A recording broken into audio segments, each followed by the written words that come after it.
بندہ نماز نہیں پڑھتا وہ سب کا حق مارتا ہے کہ وہ اس دعا سے محروم ہو گیا۔ تو علامہ سبقی رحمہ اللہ فرماتے کہ میں فیصلہ کرتا کہ واقعہ اس نے اس کا حق مارا ہے کہ اس کو دعا سے محروم رکھا ہے، یا اس طرح سمجھو کہ جو نماز نہیں پڑھتا اس نے درود شریف اللہم صلی علی محمد وعلی آل محمدین بھی نہیں پڑھا۔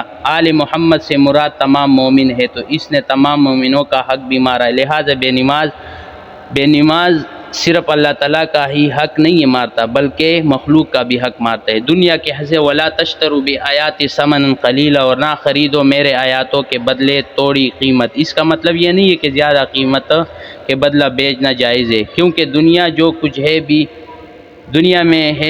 میں جو کچھ بھی ہے اللہ تعالیٰ کے حق سب قلیل ہے۔ چنانچہ ترمذی شریف میں روایت آتی ہے کہ رسول اللہ صلی اللہ علیہ وسلم نے ارشاد فرمایا کہ دنیا اور جو کچھ دنیا میں ہے اس کی قیمت اللہ تعالیٰ کے ہاں مچھر کے پر کے برابر بھی نہیں ہے۔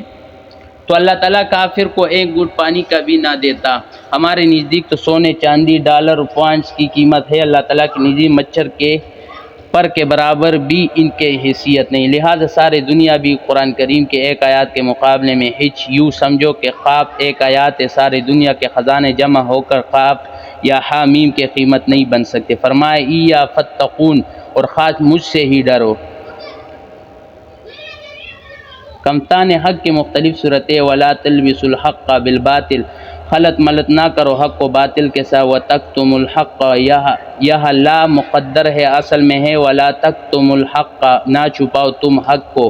حق کے مٹنے کی دو ہی صورتیں ہوتی ہیں، ایک یہ کہ حق کو بیان نہ کیا جائے، اور ظاہر بات ہے کہ جب حق کو بیان نہیں کیا جائے گا تو آنے والے نسلوں کو کیا پتہ چلے گا کہ حق کیا ہے اور باطل کیا ہے۔ اور دوسرا یہ کہ حق کو ملغوبہ بنا دیا جائے، کہ حق اور باطل کو اس طرح خلط ملط کر دی جائے کہ پتہ ہی نہ چلے کہ حق کیا ہے اور باطل کیا ہے۔ اس لیے بدعت کا بہت سخت گناہ ہے کہ بدعت سے دین خلط ملط ہو جاتا ہے۔ کتنا سخت گناہ ہے۔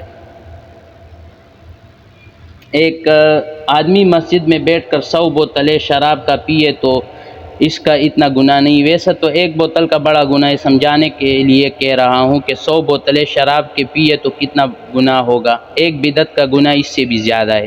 وجہ اس کی یہ ہے کہ گناہ سے دین کا نقشہ نہیں بدلتا۔ گناہ کرنے والا بھی گناہ کو گناہ سمجھتا ہے، اس سے توبہ بھی کر سکتا ہے، دین نہیں سمجھتا۔ اور بدعت سے دین کا نقشہ بدل جاتا ہے۔ بدعتی بدعت کو دین سمجھ کر کرتا ہے، ثواب سمجھتا ہے، اس لیے اس کو توبہ نصیب نہیں ہوتے۔ اور جن لوگوں نے دین کو پھیلایا ہو بدعت کو، ان کا نقشہ بدعت کا ان کا دین ہے، اگر وہ بدعت کا رد کرو تو وہ کہتے ہیں کہ انہوں نے ہماری دین کا مخالفت کیا۔ اس لیے 100 گناہ کبیرہ ایک طرف اور ایک بدعت ایک طرف ہو تو بدعت کا گناہ زیادہ ہے، کیونکہ اس سے دین کا نقشہ بدل جاتا ہے۔ اور بدعتی بدعت کو ثواب سمجھ کر کرتا ہے، اس لیے ان کو توبہ کی توفیق نہیں ہوتی، کیونکہ وہ اس کو کار ثواب سمجھتا ہے، اور ثواب کے کام سے کیوں وہ توبہ کرے۔ مثلا ابھی آپ نے فجر کی نماز پڑھی ہو، اور ابھی آپ تو یہ نہیں کہہ سکتے یا اللہ میری توبہ، میں نے صبح میں نے نماز پڑھی ہے، وہ گناہ مجھے معاف کر، یہ تو آپ نہیں کہہ سکتے، کیونکہ وہ نماز آپ نے پڑھی ہے۔ کوئی اللہ کا شکر کرنا چاہیے۔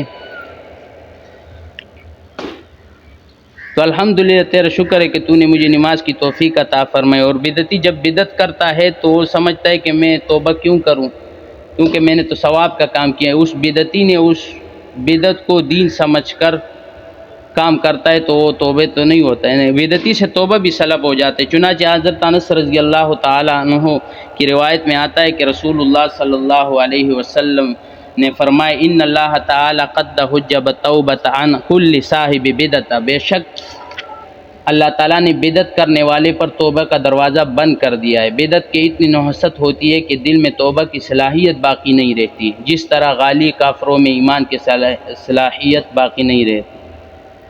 مولانا عبید اللہ نو مسلم مرحوم پہلا پنڈت تھے اور لدھیان کے رہنے والے تھے، بڑے پڑھے لکھے آدمی تھے، اللہ تعالیٰ نے ان کو ایمان کی توفیق عطا فرمائی، مسلمان ہو گیا۔